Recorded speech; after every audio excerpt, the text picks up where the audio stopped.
Welcome to the Slop Farm. Enjoy the video. You start by opening Khalti and signing in. This gives the app access to your transaction history.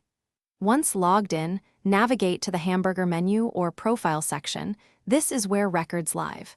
Make sure your account is verified and you're on a stable connection because slow networks can time out the query. If prompted, enter your OTP or PIN to continue. This authenticates you and unlocks the list of recent payments, including any result 2081 entries. Once done, tap the Transactions or History tab to load the list. You need to filter. Choose the correct date range and transaction type so irrelevant items are hidden. Use the search box and type 2081 or the related merchant name. This targets result codes and reference ID.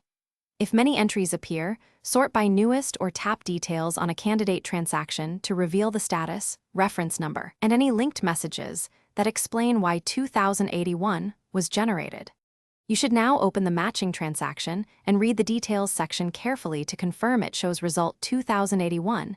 This explains status and any error notes.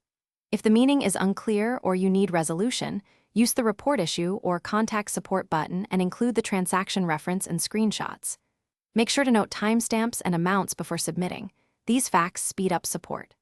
One key troubleshooting tip. If the app fails to load details, force close and retry on a stable network, then recheck. Thanks for watching. Consider subscribing if we helped you today.